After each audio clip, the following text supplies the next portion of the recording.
Here's something most men never figure out.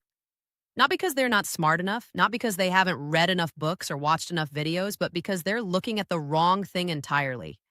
They're watching what a woman says, they're analyzing her words, her texts, her tone. They're trying to decode surface level signals like whether she laughed at their joke or whether she looked over at them across the room. And while they're doing all of that, they miss it. They miss the one signal that's been right there the entire time. A signal so quiet, so ordinary that most men walk right past it every single day. A signal that women themselves don't always consciously register as significant. And yet, when it happens, it means something has already shifted. She's already made a decision, and the decision wasn't made with her mind. Today, I want to talk to you about something that sits at the intersection of touch psychology, attraction science, and what actually happens inside the emotional architecture of a woman when she begins to feel safe with someone. Genuinely safe, not just comfortable, safe in a way that goes deeper. And the specific physical signal I'm going to walk you through today, it's not what you're probably thinking. It's not a dramatic moment. It doesn't happen in a movie scene. It happens quietly in the middle of a conversation, in the middle of an ordinary Tuesday. And if you know how to read it, and more importantly, how to earn it, everything changes. Stay with me. I want to be clear about what this video is and what it isn't. This isn't about techniques. It's not about moves. It's not a checklist of things to do to get a woman to like you. If that's what you're looking for, this probably isn't the right place. What I want to give you today is something more durable than a technique. I want to give you a framework for understanding how emotional trust actually forms in the female nervous system and why physical proximity and touch are not just about attraction. They're about access. Access to a part of someone's inner world that they guard more carefully than they guard anything else. We're going to walk through 3 psychological triggers. Each one builds on the last. And the third one is the one that most men, even emotionally intelligent men, tend to underestimate. Not because it's complex, but because it requires something most people aren't willing to sit with. By the end of this, you'll understand why the specific body part I'm referring to isn't about sensuality at all. It's about something far more fundamental. And when a woman allows you access to it, when she initiates that access, you'll know exactly what it means. It's about something far more fundamental. And when a woman allows you access to it, when she initiates that access, you'll know exactly what it means. And it's not a character flaw. It's a misunderstanding of how emotional reality actually works.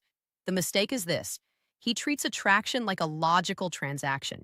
He thinks, consciously or not, that if he does the right things, says the right things, shows up in the right ways, she will respond like input and output, like a machine. And so he's charming when he feels nervous. He's funny when he's trying to impress. He gives compliments at calculated moments. He texts back after a strategic pause. He leans forward when he should lean back, pulls back when he thinks that's what the book said to do. And all of this, she feels not the actions, the energy behind the actions.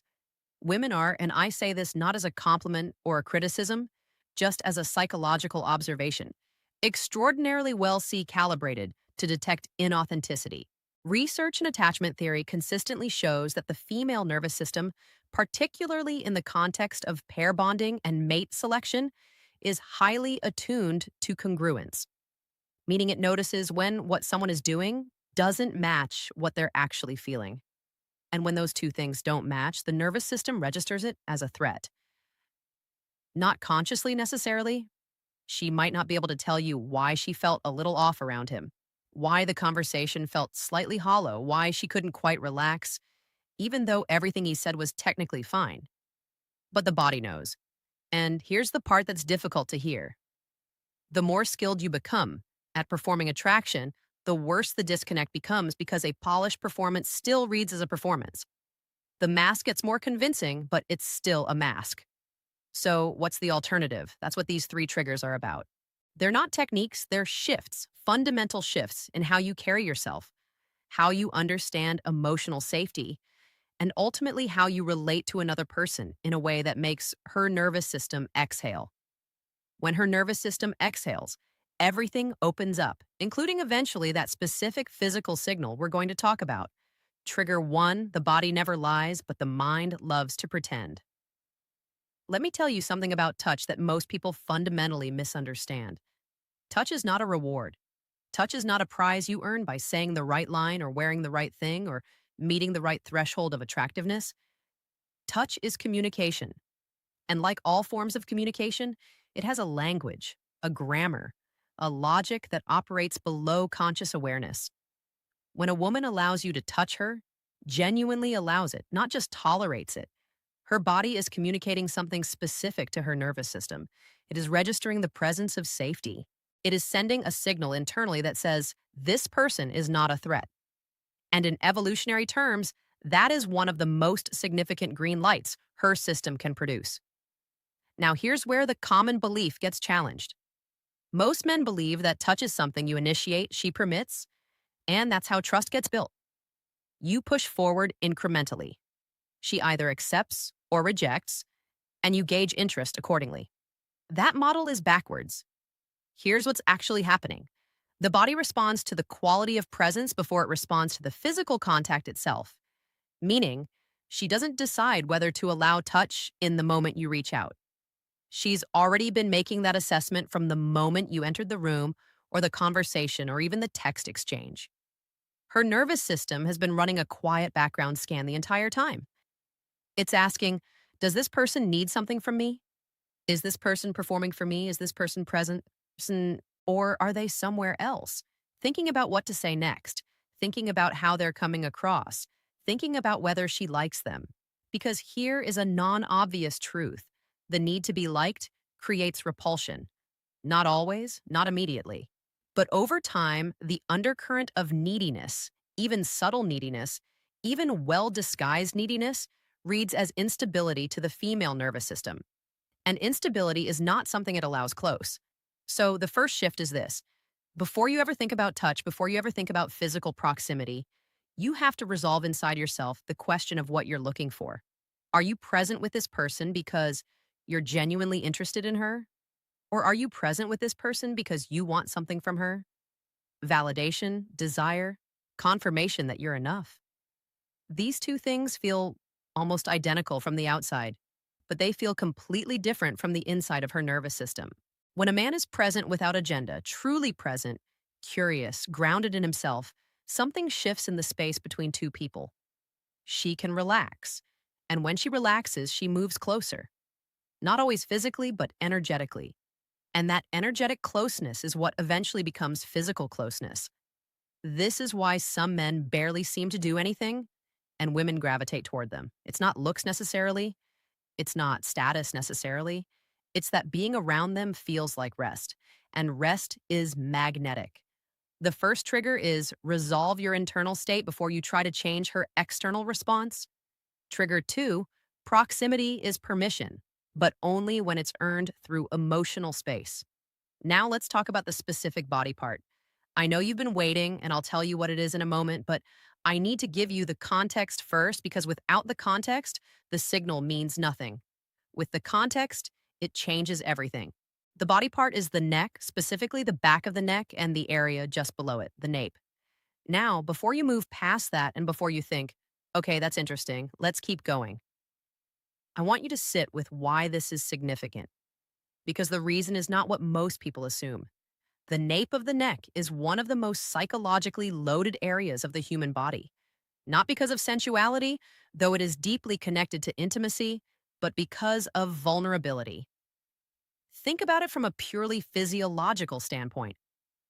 The back of the neck is where, in almost every mammalian predator-prey interaction, a dominant animal targets when it wants to assert control over or neutralize another.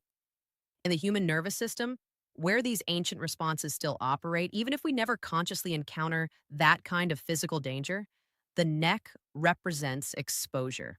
To show someone the back of your neck, to tilt your head forward, to allow someone to be in that space comfortably, your nervous system has to register that person as safe. Not just pleasant, not just attractive, safe. And here's what makes this signal so powerful and so specific. It's almost never performed. Women don't consciously decide to expose their neck to someone they trust. It happens naturally. It's a byproduct of genuine relaxation in the presence of another person.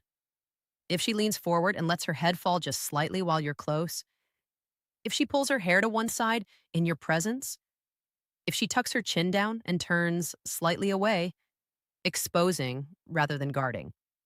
These are not performances.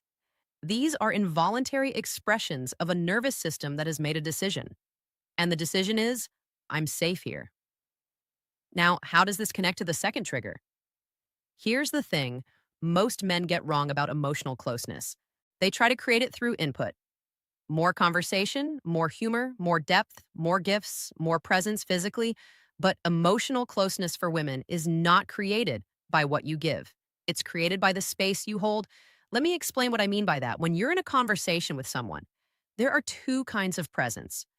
There's the kind of presence that fills the room, that's always saying something, always responding, always ensuring the silence doesn't stretch too long. And there's the kind of presence that holds the room, that's comfortable with pauses, that isn't threatened by quiet, that can sit with uncertainty without rushing to resolve it. The first kind of presence tells her nervous system, this person needs to be engaging at all times. They're working for something. The second kind of presence tells her nervous system, this person is comfortable. They're not going anywhere. There's no performance happening. And from that second kind of presence, something emerges that the first can never produce. Emotional space. Emotional space is the gap in which she can feel her own feelings, where she can let her guard down without worrying that it will be noticed and misused, where she can be uncertain or quiet or imperfect and feel that it's okay. When a man creates emotional space consistently over time, her nervous system doesn't just relax. It orients toward him like a plant turning toward light. She finds herself wanting to be near him, not because of what he says or does necessarily, but because of how she feels in his presence. And that is when the physical signals begin to emerge naturally. The second trigger is create emotional space instead of trying to fill it and watch what moves toward you. Trigger 3, the paradox of strength that feels like tenderness. This is the one. This is the trigger that separates men who have deep, lasting, almost inexplicable draw from men who are liked, respected, found attractive, but never quite adored. I want to start with a question. What does a woman actually mean when she says she wants to feel safe with a man? Most men, when they hear that, think, be gentle, be non-threatening, be soft, make sure she knows I won't hurt her. And so they soften everything. Their voice, their opinions, their edges. They become accommodating, agreeable. They fold. And what happens? She feels protected from conflict, but she doesn't feel safe. Those two things, protected from conflict and safe, are completely different emotional experiences. And conflating them is one of the most common mistakes I see emotionally well-intentioned men make. Being protected from conflict means he won't push back on me. He won't make this uncomfortable. He'll keep everything smooth. Being safe means he's solid. He won't break. If something difficult happens, if I fall apart a little, if I need something, he'll still be there. He won't collapse under the weight of my emotions or my needs. Do you feel the difference? A man who avoids conflict to keep her comfortable communicates at a deep level. I am fragile. Handle me carefully. And a woman cannot rest in the presence of fragility. She may appreciate it intellectually, she may even love him. But her nervous system cannot relax completely because some part of it knows that in a crisis she cannot lean on him fully. A man who is genuinely grounded, who can receive her emotions without flinching, who can hold a difficult conversation without becoming defensive or dissolving, who can be moved without being swept away, communicates something entirely different. He communicates, I am a shelter. And that word is important. A shelter doesn't have to say anything. It doesn't have to be charming. It doesn't have to perform. It simply has to be present and stable. And when a storm comes, you move toward it, not away from it. This is the paradox. The strength that makes her feel safe is not hardness. It's steadiness. It's a man who can be tender and still not be fragile, who can express emotion and still be grounded, who can be vulnerable without losing his footing. Research in emotional regulation and attachment shows something fascinating. Securely attached individuals, those who have the healthiest relationship patterns, are not the ones who are most emotionally expressive, nor the ones who are most emotionally reserved. They're the ones whose emotional responses are proportional and stable. They don't overreact. They don't underreact. They meet the moment with appropriate weight. That quality, proportional, stable emotional presence is one of the most attractive traits a man can carry. Not because it's romantic necessarily, but because it creates a specific kind of felt experience. Being with him feels like having solid ground under my feet. And here's how this connects to the next signal we talked about. When a woman tilts her head, lets her guard drop, allows closeness to that specifically vulnerable space, she's not just communicating attraction, she's communicating trust of a specific depth. She's saying at the level of her nervous system, I believe you will not hurt me. I believe you are steady. I believe that showing you this part of me, the unguarded part, is safe. You cannot engineer that moment. You cannot orchestrate it. You can only create the conditions in which it becomes possible. And those conditions are everything we've talked about: internal resolution of neediness, genuine presence without agenda, emotional space without absence, and a steadiness that holds without hardening. The third trigger is become the shelter, not the storm. And the most guarded parts of her will open naturally.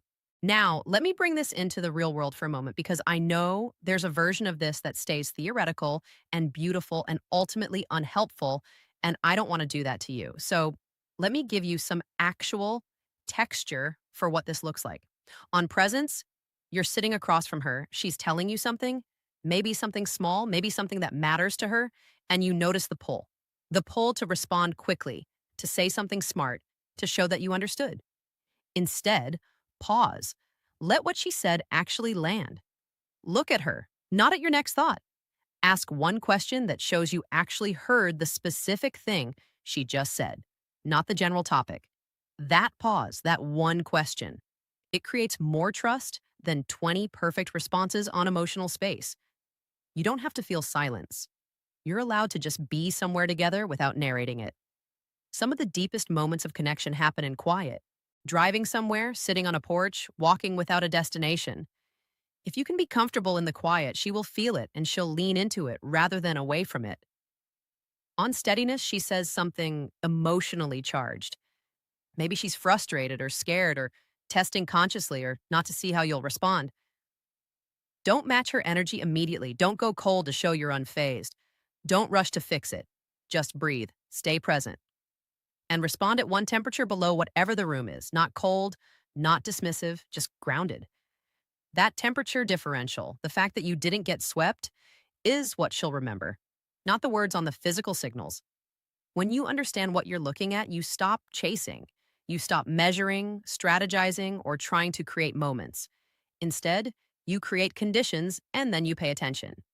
She moves closer than necessary. She finds reasons for physical contact, a touch on the arm, a bump of shoulders. She tilts her head slightly in your direction when she's listening. She leans in, and yes, she allows closeness to her neck. She doesn't guard it. She turns away comfortably, lets her hair fall forward, rests her head near your shoulder. These aren't tests to pass. They're reflections of something that's already happened inside her, and the correct response to any of them is not a technique. It's continued presence, continued steadiness, a quiet acknowledgement through your own stillness that you see her and you're not going anywhere. I want to be direct with you for a moment. If you've watched this far, there's probably a reason. And I'd guess that reason isn't just intellectual curiosity about psychology. Most men who seek out content like this are dealing with something real, a connection they want but can't seem to build, a pattern they keep repeating, a feeling that they're showing up fully and still something isn't landing. And I want to say something to that directly. The work we talked about today, the internal resolution, the emotional grounding, the steadiness, that's not work you do for someone else. That's not a strategy you deploy to earn a particular outcome. That's work you do for yourself. Because a man who has done that work doesn't just become more attractive. He becomes more himself, more settled, more whole. And the relationship that grows from that foundation is qualitatively different from anything built on performance. If that resonates with you, I've put together something that goes deeper into this framework, specifically around the emotional architecture of deep attraction and how attachment patterns shape what we experience in relationships. The link is in the description. It's not a course, not a pitch. It's a resource. Use it if it's useful to you. And if you're still working through what we covered today, honestly, just save this video. Come back to it. Some of this needs to settle before it can be applied. And that's completely okay. Let me close with something I want you to carry with you. Everything we talked about today comes down to one idea, one single idea that is simple to state and genuinely difficult to live. Real attraction follows real safety, and real safety follows real presence. Not a performed version of you, not the best foot forward, slightly elevated, strategically optimized version of you, the actual you. Grounded, curious, willing to be moved without being destabilized. When a woman leans into you, when she lets her guard down, when she tilts her head and allows closeness to the most vulnerable part of her, she's not responding to what you did. She's responding to how it felt to be near you. She's responding to the accumulated weight of every moment you were present instead of performing, every silence you held without breaking, every difficult moment you stayed steady through. The neck is just the signal that something has already happened, that trust has already formed at a level deeper than thought, deeper than conversation, deeper than attraction in the ordinary sense of the word. And you can't rush it, you can't manufacture it, but you can become someone in whose presence it becomes possible. That is the whole of it. Most men are looking for the move that changes everything, the line, the look, the moment. But the men who actually have what they're looking for, the ones with deep connection, with real intimacy, with relationships that hold over time, they're not thinking about moves. They worked on something more fundamental. They worked on themselves quietly, continuously, without fanfare. And one day, in the middle of an ordinary conversation, she turned slightly. Her head tilted forward. Her hair fell to one side, and they understood what it meant. If this gave you something worth thinking about, consider subscribing. Not for the content, for the conversation. Leave a comment with the one thing from today that landed for you. I read them. And often what you write in those comments shapes what I make next.